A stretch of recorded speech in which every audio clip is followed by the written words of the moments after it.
Hello, it's 5 p.m. local time here in Warsaw. I'm Maciej Mikos and you're watching World News.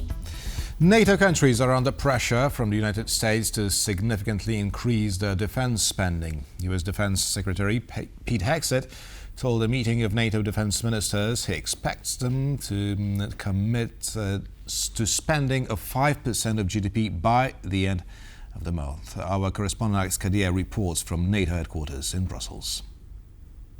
Well, those NATO allies lagging behind on defence spending under increased pressure here from Pete Hegseth, the US Defence Secretary, making it clear that he wants to be able to deliver a deal for his boss at the NATO Leaders Summit at the end of this month. He wants to see a commitment from all NATO allies to reach 5% of GDP on defence spending.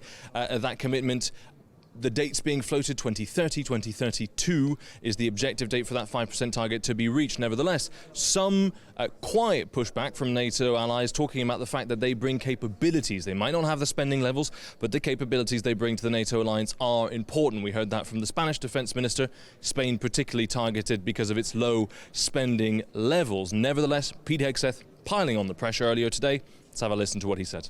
There are a few countries that are not quite there yet. I won't name any names. It's amongst friends in that room. We'll get them there.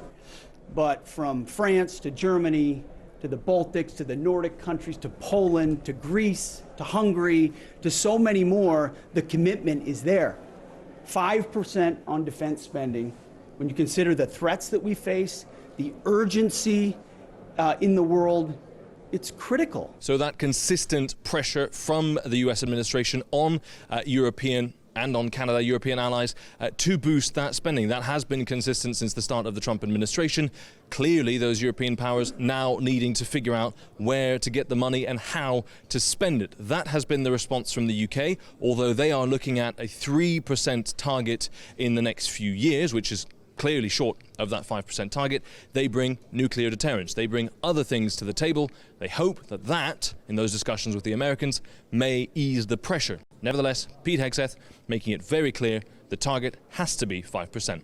At NATO headquarters, I'm Alex Kadia for TVP World.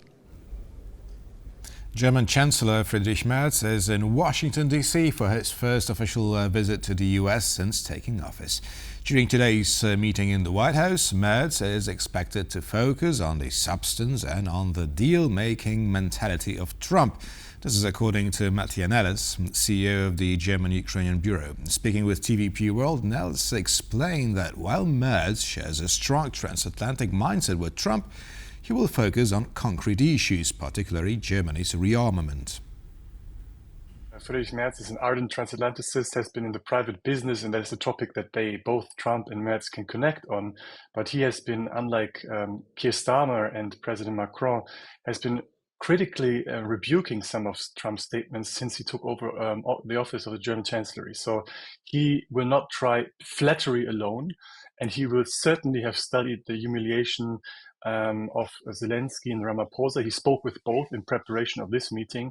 So he goes into the meeting with no illusions, will try some flattery, but I think he will more or less focus on the substance and on the deal-making mentality of Trump. And this is where he, I think, will try to offer what Germany can bring to the table, which is in particular in the military realm. The Germans are rearming, and that's something that Trump has been calling on. So this is an area where Germans are living up to Trump's expectations, and this is what Merz will try to convince Trump. The Polish parliament has passed a law officially designating July 11th as the National Day of Remembrance for the Polish victims of genocide committed by Ukrainian nationalists. The decision drew immediate criticism from Ukraine's Ministry of Foreign Affairs, which stated that the move hinders good neighborly relations between the two countries. The genocide, commonly referred to as the Volhynia massacre, resulted in the deaths of tens of thousands of Polish civilians at the hands of Ukrainian nationalist groups during World War II. The Ministry of Foreign Affairs of Ukraine considers the decision of the Sejm of the Republic of Poland to establish 11th July as a day of remembrance for the victims of the so-called genocide committed by the Organization of Ukrainian Nationalists and the Ukrainian Insurgent Army in the eastern territories of the Second Polish Republic to fly in the face of the spirit of good neighborly relations between Ukraine and Poland. Such unilateral steps do not contribute to achieving mutual understanding and reconciliation, which our countries have been working on for a long time, particularly in the format of the joint Ukrainian-Polish Working Group on Historical Issues, which operates with the participation of the Ministries of Culture and National Memory institutions from both countries. A meeting of the leaders of Poland's ruling coalition was held on Thursday, and it was dedicated to drawing conclusions from the defeat of the coalition's presidential candidate, Rafał Trzaskowski, in the election held last Sunday. Now the parliament is scheduled to consider Prime Minister Donald Tusk's motion for a vote of confidence in the government on June 11th. The coalition is doing well, that's what we would like to make clear. We are ready with a plan for the next stage of our term. We have also gone over what the government has accomplished, and this will be important when moving into this new chapter to show our work. We have many of these achievements in the fields of economy, security, digitization, agriculture, and social affairs. We made some concrete decisions with the Prime Minister today concerning what our cooperation will look like in the coming days, but also in the coming weeks, months, and years, I believe. We covered organizational issues, program issues, and issues of government structure. The coalition agreement is still in effect and will continue to be. The issue of a government reshuffle is not controversial in the ranks of the four parties. We all agree that it must happen. For this, we need to prepare reasonably and arrive at a common position. This will take us a month and a half. We will present it at a time when it will not provoke controversy. The Ukrainian city of Kharkiv was hit overnight by a major aerial assault. Russian drones targeted residential areas, leaving behind significant damage and casualties. In the early hours of Thursday morning, Russian forces launched a large-scale drone attack on Kharkiv, hitting the Kievsky and Slobitsky districts. Multi-story buildings, a gas station and several vehicles were damaged, with the attack injuring 19 people, including 4 children. The youngest victims are a 7-year-old boy and a 9-year-old girl, along with 2 13-year-old girls. Emergency services are actively working on the ground as efforts continue to manage the aftermath of the devastating strikes. Ukraine's finance ministry is planning to review the 2025 budget to meet increased demand for weapons, ammunition and funds for soldiers' wages amid Russia's war. At present, the 2025 budget assigns an equivalent of nearly $54 billion, that is about 26% of Ukraine's gross domestic product, for defense spending. According to the finance ministry, Ukraine's defense spending amounted to $18.4 billion in the first 4 months of the year, with most of the state revenues being allocated to fund the Ukraine army and domestic weapons production.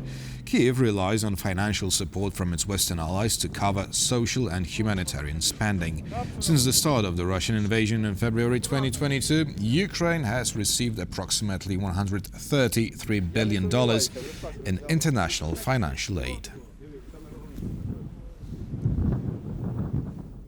Moldova is facing increasing pressure from Russia, with Prime Minister Dorin Recean revealing that Moscow is actively working to expand its military presence in Moldova's breakaway region of Transnistria ahead of key elections later this year. Russia is looking to deploy up to 10,000 troops in Moldova's separatist region of Transnistria, according to Moldovan Prime Minister Dorin Recean. Moscow is reportedly seeking to bolster its influence in the region by installing a pro-Kremlin government in Chisinau ahead of Moldova's parliamentary elections in September. Recean warns that Russia is using significant resources to sway the upcoming vote, including financial transfers and online propaganda, with the aim of solidifying its military position in the region. Currently, Russia has about 1,500 troops in Transnistria, primarily guarding Soviet-era arms depots, but the potential increase in troop numbers could give Moscow the leverage it needs to expand its influence, not just in Moldova, but also on Ukraine's southwestern flank and even into NATO member Romania. And it will be all for now. The bottom line with Marie Cato is coming up next.